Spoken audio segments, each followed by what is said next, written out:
सोलापूर या ठिकाणी गेलो. आपले कार्याध्यक्ष आदरणीय डॉक्टर साहेब यांचं अथक परिश्रम आणि एवढी धावपळ काल अचानक सांगून सुद्धा जवळपास 20 ते 25 लोक आपण त्या ठिकाणी गेलो आणि त्या ठिकाणी जे काही आपल्याबद्दल आपल्याला काही मागण्या मागायच्या होत्या ते आपण थोडंसं त्या ठिकाणी मान्य केली. आता सगळ्यात महत्त्वाचं काय झालं की दिवाळीच्या पिरियडमध्ये काही एक्स्ट्रा गाड्या स्पेशल आपल्या चालू होत्या आणि त्याच्यातल्या जवळपास 2 गाड्या बंद झाल्यात आणि मग असं लक्षात येईल की आता हे गाड्या आता काय उगाचच आपल्या महिनाभर चालल्या आता बंद झाल्या अशा प्रकारचे काही निगेटिव्हिटी काही लोकांनी पसरवण्याचं काम केलं होतं आणि म्हणून डॉक्टर साहेबांच्या डोक्यात आलं की आपण एकदा वरिष्ठाकडे भेटून आपली वस्तुस्थिती त्या ठिकाणी सांगावी आणि काही मूलभूत गरजा जे काही मागण्या होत्या आपल्या त्या मागण्या त्या ठिकाणी ठेवाव्या म्हणून आम्ही काल गेलो होतो. अतिशय सकारात्मक त्या ठिकाणी बैठक झाली. आदरणीय योगेश पाटील साहेब याचं खास करून लक्ष आपल्या मुरुडवरती आहे आणि त्यांना वरूनसुद्धा GM साहेबाचा खूप मोठा सपोर्ट आहे आणि त्यांनी निश्चितपणे या मुरुडच्या रेल्वे स्टेशनचा प्रश्न अतिशय या गावचे सुपुत्र असल्यासारखं त्यांनी त्या ठिकाणी हातात घेतल्यामुळं साहेबांनी जे आत्ता काही आपल्याकडं मुद्दे उपस्थित केले ते 100% आपल्याकडं मान्य होतील. काही छोट्या मोठ्या 4-5 विषय होते डॉक्टर साहेबांनी काल मांडलेले. एक शौचालयाचा एक विषय आहे. प्लॅटफॉर्मच्या पलीकडल्या बाजूला जी गाडी उभा टाकते डबे इकडे 5-6 आणि इकडे 5-6 त्या ठिकाणी लगेच घेऊन येताना किंवा लेकरं घेऊन येताना त्या प्लॅटफॉर्मवर चढता येत नाही रात्रीच्या अंधारामध्ये. एक स्वच्छता करून त्या ठिकाणी लाईटची व्यवस्था करण्याचा एक मुद्दा त्या ठिकाणी डॉक्टर साहेबांनी उपस्थित केला आणि त्यांनी ताबडतोब लातूर डिव्हिजनला कळवून आदरणीय बनसोडे साहेबांनी मला वाटतं अविनाश म्हणून कोणतरी अधिकारी आहेत त्यांना लागली सूचना देऊन एक 2-4 दिवसामध्ये हा विषय तुम्ही संपवा अशा प्रकारचं त्यांनी त्या ठिकाणी त्यांना सूचना दिलेल्या आहेत आणि म्हणून अतिशय तत्परतेने या मुरुडच्या रेल्वेचा विषय ह्या वरिष्ठ लेवलला हाताळला जातो आहे आणि ही अतिशय आनंदाची बाब आहे. आत्ता डॉक्टर साहेबांनी जो मुद्दा उपस्थित केला धक्क्याचा, ही धक्का एवढ्यासाठी गरजेचा आहे की या जवळपास परिसरातल्या 15 किलोमीटरमध्ये 8 ते 10 साखर कारखाने आहेत. आपल्या मुरुड शहराचे काही मोठे मोठे व्यापारी मग चप्पल बुटचे व्यापारी आहेत, बांगडीचे व्यापारी आहेत किंवा स्टेशनरी हां हे खत दुकानदार वगैरे हे आउट ऑफ स्टेटमध्ये जाऊन खरेदी करतात आणि ते इथं गुडूस किंवा थांबा इथं या ठिकाणी धक्का नसल्यामुळं ते तिथं जाऊ शकत नाहीत किंवा त्यांना परवडत नाही. हा धक्का जर झाला साहेब तर निश्चितपणे सिमेंट आहे जे जे काही अवजाड वस्तू आहेत किंवा स्टील आहे आता आमच्या जवळपास 20 ते 25-50 एक भट्टीवाले आपल्या मुरुड परिसरामध्ये आहेत. त्यांना कोळसा सुद्धा डायरेक्ट तिथून आणता येईल.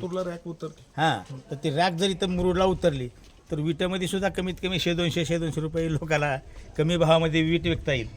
अशा प्रकारची प्रचंड अशी चांगली व्यवस्था या मुरुड शहरामध्ये होईल. त्याच्यामुळं आदरणीय डॉक्टर साहेबांनी जो मुद्दा उपस्थित केला आपल्यासमोर धक्क्याचा, तो धक्क्याचा एक आपण प्रश्न लावून धरू आणि ती एक आपल्या चांगली मागणी मुरुडच्या पदरात पाडून घेऊ अशा प्रकारची अपेक्षा आपण या ठिकाणी व्यक्त करतो आणि थांबतो. धन्यवाद. रेल्वे थांबा संघर्ष समितीचे पदाधिकारी विभागीय रेल्वे व्यवस्थापक सोलापूर या ठिकाणी भेटीसाठी गेले होते. विभागीय रेल्वे व्यवस्थापक DCM साहेब यांचा त्यांनी यथोचित असा सत्कार त्या ठिकाणी केला आणि त्यानंतर त्या ठिकाणी जो वार्तालाप झाला त्याविषयीची अगोदर सविस्तर माहिती आपल्याला या ठिकाणी सांगणार आहेत. सगळ्यांना नमस्कार. काल आपल्या मध्य रेल्वेचं सोलापूरच्या डिव्हिजनमध्ये श्री आपले महाराष्ट्राचे सुपुत्र आणि ग्रामीण भागातून आलेले Shri Yogesh Patil sir DCM sir यांची भेट घेतली. ॲक्च्युली त्यांनी आपल्याला आपलं आंदोलन चालू झाल्यापासून योग्य ते मार्गदर्शन त्यांचं आपल्याला लाभलेलं आहे आणि त्यांच्या मदतीमुळेच आज आपल्या रेल्वे स्टेशनला जी काही आपल्याला चांगले दिवस मिळत आहेत किंवा आपल्याला ज्या गाड्या थांबलेल्या आहेत त्याचं फार मोठं योगदान सरांचं आहे त्याच्यामध्ये.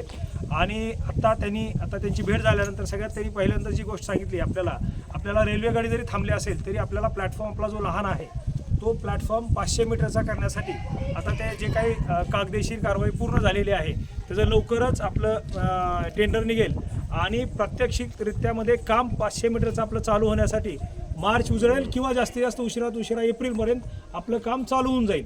500 मीटरचं काम झाल्यानंतर मग आपल्याला भविष्यात जे आपल्याला सगळ्यात महत्त्वाची गाडी मुंबई गाडी आहे ती मुंबई गाडी मिळण्याचा रस्ता मोकळा होईल. ही सगळ्यात मोठी मागणी काल सरांनी आपल्याला तिथं मान्य करून दिली की आपलं लवकरच आपलं जे मेन इश्यू आहे प्लॅटफॉर्मचा तो संपेल उद्या म्हणजे आपल्याला लवकरच ते मार्चपर्यंत काम चालू होऊन जाईल.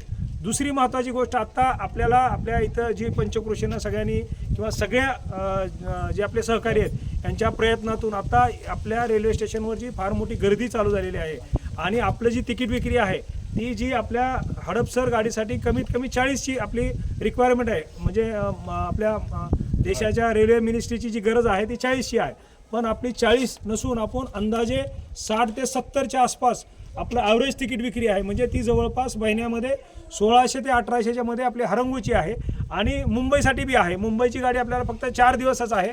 मुंबईची गाडी आपल्याला दर मंगळवारी संध्याकाळी म्हणजे आजच म्हणजे दर मंगळवारी आहे संध्याकाळी 6:30 वाजता. त्या गाडीची तिकीट विक्री फार चांगली आहे. तर ह्या तिकीट विक्रीच्या मध्ये आपल्याला जी काही जनतेसाठी सध्या गैरसोय होत आहे त्यासाठी आपल्याला अर्जंट लेवलवर बाथरूम जे आहे ते बाथरूम उभा करण्याचं प्लॅनिंग सरांनी आपल्याला खाली म्हणजे जे लातूर डिव्हिजन आहे लातूर डिव्हिजनला सांगितलेलं आहे आणि लवकरच आपल्या इथं जी बाथरूमसाठी जी काही गरज आहे ती परिपूर्ण होण्यासाठी 15 दिवसाच्या आत इथं बाथरूमचं काम चालू होईल अशी आपल्याला आशा आहे. तिसरा भाग जे आहे रेल्वे मोठी असताना आपल्याला काही ठिकाणी प्लॅटफॉर्म पुरत नाही. तर एका बाजूला म्हणजे लातूरच्या बाजूला प्लॅटफॉर्मसारखा खाली आपल्याला ग्राउंड तयार करून त्या ठिकाणी लाईट लावून त्या ठिकाणी लोकांना येण्या जाण्यासाठी सिक्युरिटी व्हावं याचंही मार्गदर्शन सरांनी ऑलरेडी खाली लातूरचे डिव्हिजनला सांगितलेलं आहे आणि त्याचं काम लवकरच म्हणजे ते 8-10 दिवसामध्येच ते काम सिक्युरिटीच्या हिशोबानं लवकरच चालू होईल. हे महत्त्वाच्या 3 मुद्द्या झाल्या.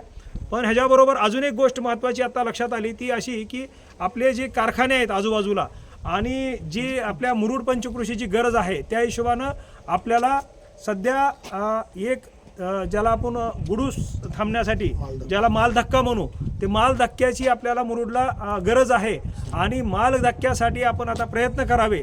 आता कृती समितीची काल बैठक झाली सरांना भेटून आल्यानंतर आणि त्यानंतर असं सर्वानुमते ठरलं की आपण आता आपल्याला बेसिक गोष्टी तर रेल्वे मिळणारच आहेत आणि मिळत आहेत. लोकांच्या जी गर्दी आहे आणि त्या गर्दीच्या हिशोबाने आपल्याला सगळ्या गोष्टी मिळणार आहेत.